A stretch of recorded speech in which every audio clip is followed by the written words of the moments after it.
everyone, this is Wolfy-Chan, and I'm going to be reviewing Anima. This book, I used to read it, I kind of started reading it when I was in middle school, and so it's kind of been a big hit with me. I actually haven't finished it yet, sadly enough. I think they're still making it, but I'm probably guessing not. This is basically a story about 4 people, 3 kids and kind of an adult, that are going through a journey to kind of get to a better place in their world. And so our kind of main character, which is Koro, which is C-O-O-R-O, weird way to pronounce it, is kind of finding people. Kind of, because he's kind of going around in places and stuff like that. And he's just kind of finding people, not by accident, but he's kind of stumbling upon them. And the main thing about these people is that they turn into things. And when I mean turn into things, I mean Koro, our main character, is a kind of bird person with black wings. And all of them you can tell who's an anima in this world if you kind of have a tattoo. And the tattoos are they're kind of in place where they should grow, kind of.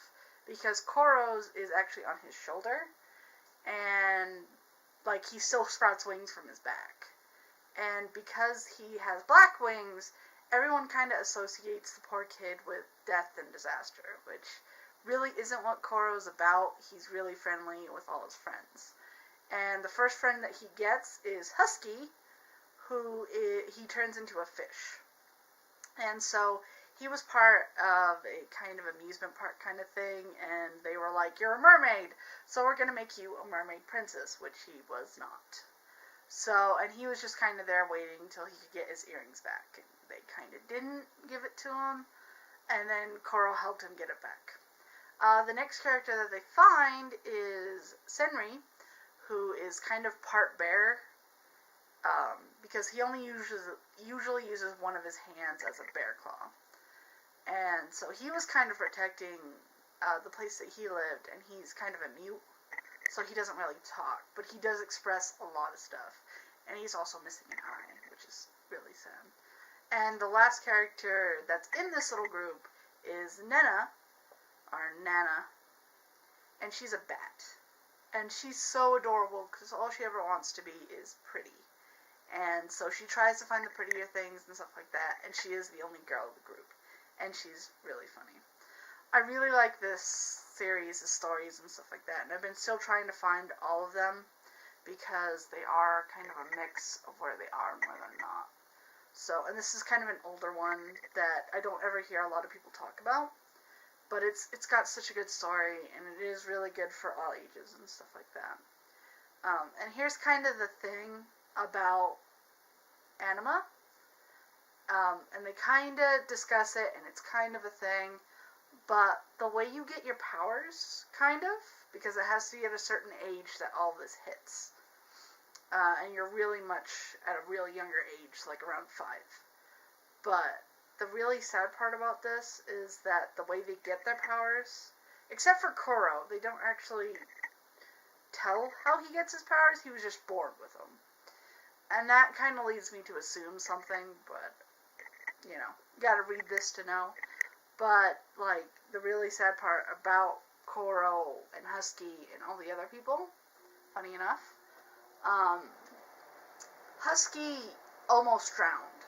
And because he almost drowned when he was a little kid, he turned into a half-fish person so that he can live in the water.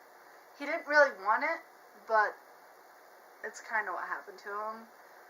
Senri, something really bad happened in his clan, and he wanted to protect somebody, and so he kind of turned into a bear, which was kind of a given in his clan, and Nena was part of an abusive family, and so she was running away from somebody, and so because she was running away in the dark, she turned into a bat who has wings and echolocation, which is amazing.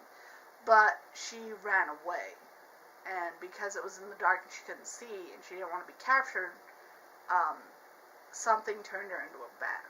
And it does go through in the story kind of how they are, and kind of explains. But it's really, really sad, because when you figure out that they turned into these because of really bad events, this story kind of is a little dark then, but it's an awesome story.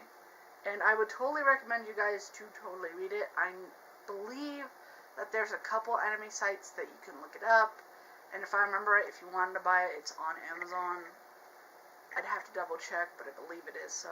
But this is a totally awesome series, and anybody who's up for kind of a fun but kind of a sad read, I totally recommend Anima. So, thank you guys for jumping into my review. I hope you liked it.